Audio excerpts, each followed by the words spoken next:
The Cordyceps Brain Infection is a parasitic fungal infection that devastated mankind in the Last of Us series. In the games, a mutated strain of the Cordyceps fungus began to spread in the United States in late September of 2013. The Cordyceps essentially originated from South American crops and was transferred to humans. Several months later, over 60% of humanity was either killed or infected by the fungus, and those left struggled to survive. The fungus grows while the host is still alive, with hosts undergoing 4 stages of infection. Stage 1 begins within 2 days, wherein the host loses their higher brain function, and with it, their humanity, rendering them hyper-aggressive and incapable of reason or rational thought. Within 2 weeks, the host enters stage 2, where the fungus begins altering their sight as a result of progressing fungal growth over their head and corruption of their visual cortex. After a year, the infection enters stage 3, scarring their face and blinding them, resulting in them developing a primitive form of echolocation to compensate. In very rare cases, if the host survives for over a decade, they reach stage 4 and become bloaters, the 4th, rarest, and one of the most dangerous stages of the infected in the series.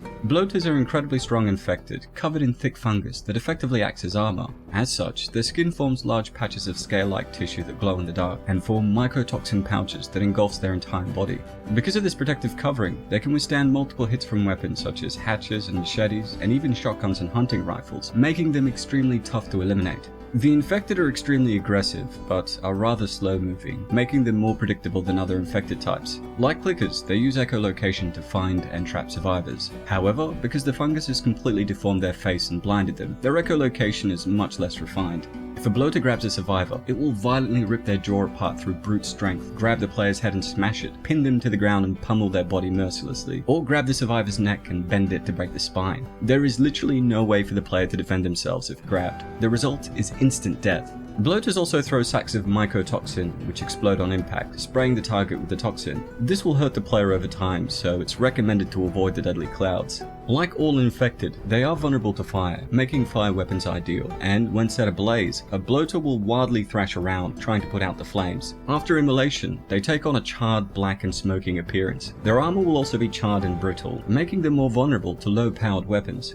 Despite this, fire-based weapons such as flamethrowers or Molotov cocktails still require multiple users before killing a bloater. There are other weaknesses, armor-piercing rounds from an upgraded weapon like the hunting rifle, which will take fewer shots to kill if the weapon has the power and armor-piercing upgrades. Furthermore, despite their tough fungal armor, they are not immune to melee weapons as long as enough force is exerted on them. Joel was one of the few people to demonstrate this, as he was able to hack a bloater to death while also amputating its arm with a machete.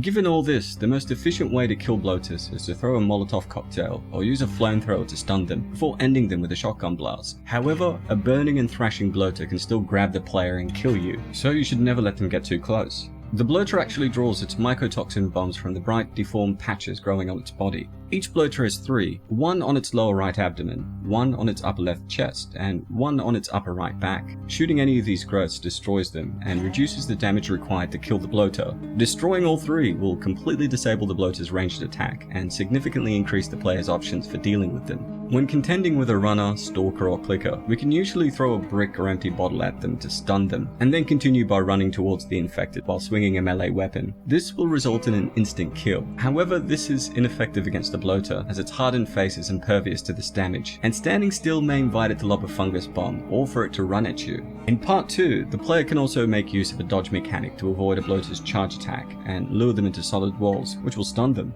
Despite these effective strategies against them, one is better off avoiding enemies if possible to conserve ammunition. At the end of the day, they're not a mandatory enemy to fight, and as always, to survive, you must learn how to pick your battles.